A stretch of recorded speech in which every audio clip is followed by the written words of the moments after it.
Hello সবাইকে, welcome to my channel.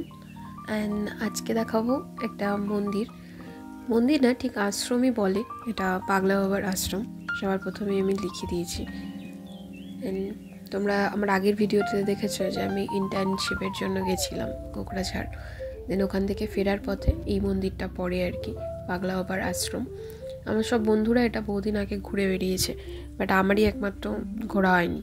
তো আমি ভাবলাম আজকে ভিজিট করে নিই। এখানে হচ্ছে দেবী কালীর কিছু মূর্তি রয়েছে, শিবের মূর্তি রয়েছে, ইভেন পরবর্তীতে আমি ছবি দেখাবো তোমাদের। এখানে হনুমানেরও কিছু মূর্তি রয়েছে।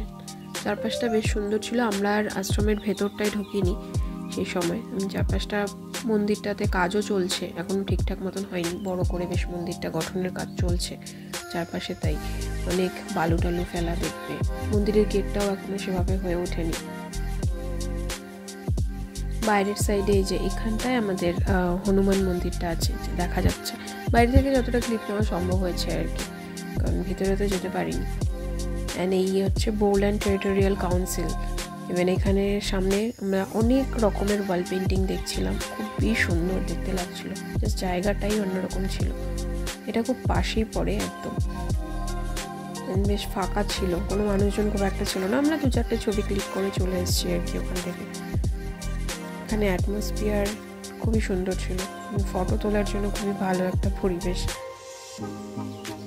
আমরা চারদিকটা ঘুরে কিছু ছবি তুলে এর আমরা যে আসছিলাম তার ধারের রাস্তায় যে ওয়াল পেন্টিংয়ের কাজ চলছিল, এত সুন্দর লাগছিল দেখতে। মানে এই শহরটাতে চারদিকেই মোটামুটি ওয়াল পেন্টিংয়ের কাজ দেখা যায়, এটা খুবই একটা ভালো।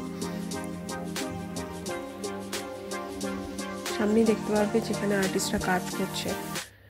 আমি ক্লিপটাও নেওয়ার চেষ্টা করেছি, কিন্তু সবই কাজই প্রায় শেষ, 1-2টো কাজই চলছে, তাই কিছু কিছু জায়গায় আর্টিস্টদেরকে দেখা যাচ্ছে। কেমন লাগলো সবাই জানিও।